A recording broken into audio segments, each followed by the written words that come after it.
Az udvarban különböző módokon próbálták meg orvosolni a járvány okozta problémákat. Volt, aki felnőttek agyát próbálta meg beletömöríteni a gyerekek fejébe. Volt, aki divinációk formájába próbálta meg a mennyei üzeneteket a gyermekek tudatába installálni. Volt, aki a lelket próbálta módosítani a hiányzó információkkal. Mind elbuktak.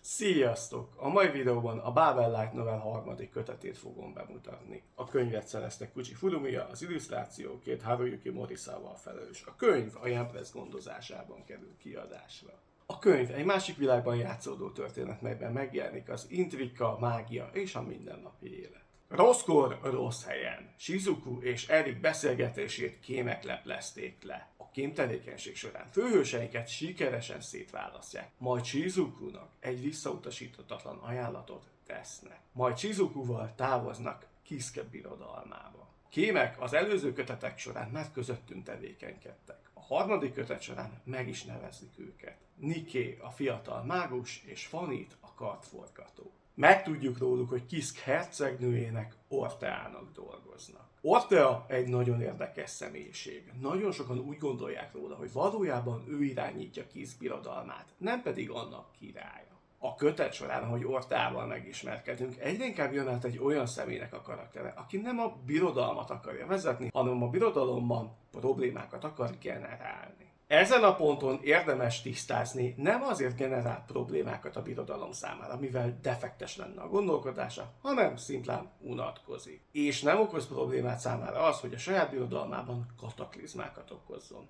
vagy az árnyak leple alatt más birodalmakban. Shizuku feladata Kisuke palotájában, hogy a feltételezését bizonyítsa, miszerint a kontinensen eluralkodó járványra van egy gyógymódja. A tét nem kicsi, ha elbukik, kivégzik. A kihívás nem kicsi, bizonyítania kell, hogyha az emberek elvesztik a vele született beszélkészségüket, később ezt tanulás módján újra felszedhetik.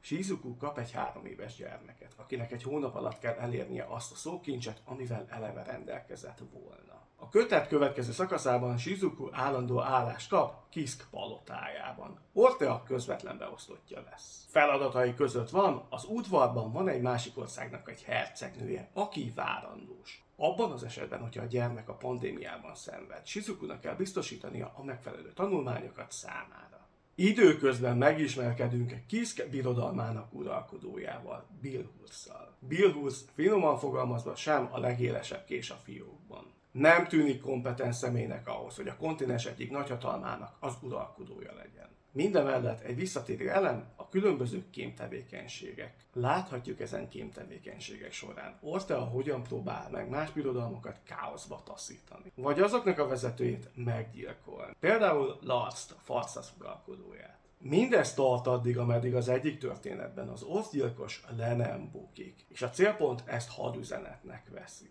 Ortea számára pedig eljön a pillanat, amire a leginkább vágyott. Végre a kontinens két nagyhatalmát egymásnak ugraszthatja. A kötetben, ami a legjobban tetszik, a Kisuke királyudvarnak a bemutatása. Brilliánsan lett megalkotva Ortea és Bilhusz karaktere. Mennyire reálisan látják saját magukat.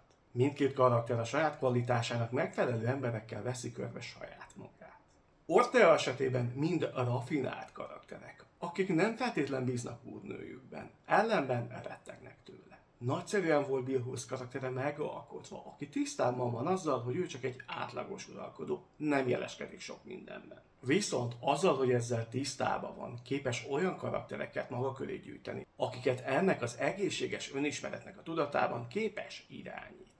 Amit érdekesnek találtam a harmadik kötet során, egy fél éves időszakot fogunk nyomon követni. Tetszett, hogy ez alatt az idő alatt a karakterinterakciók, dinamikák, a karakterek közötti kapcsolatok hogyan tudnak változni. Oda voltam a Shizuku és Niké közötti karakterinterakcióknak, ahogy a fél év során az egymás folyamatos fenyegetéséből a másik iránti figyelmesség alakul ki.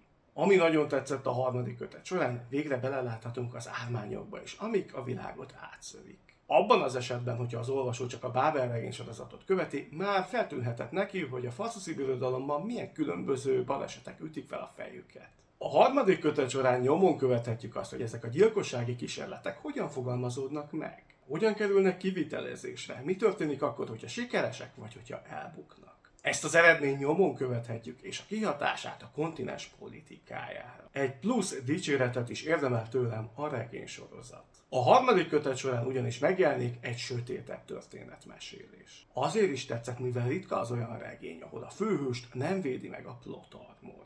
Ezt pedig helyesnek tartom. Vannak olyan szituációk, amiből egy átlagos személy nem tud sértetlenül kijönni.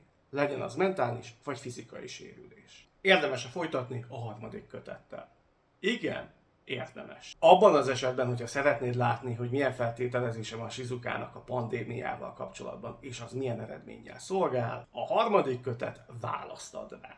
Abban az esetben is érdemes folytatni, hogyha kíváncsi vagy egy palotának a működésére. Mi szükséges ahhoz, hogy a birodalom tudjon üzemelni, vagy hogy káoszba tudjon fordulni. Illetve a regény egy nagyszerű gyors talpaló kémtevékenységek, gyilkosságok megszervezésére. Shizuku a harmadik kötet során sikeresen helytált, még hogyha a világ körülötte teljesen a fejére állt. Nagyon kíváncsian várom, hogy a negyedik befejező kötet során talál-e megoldást arra, hogy haza tud-e jutni a saját világába. Így a csatornán a negyedik kötet bemutatója is érkezni fog. Találkozzunk ott. Ciao.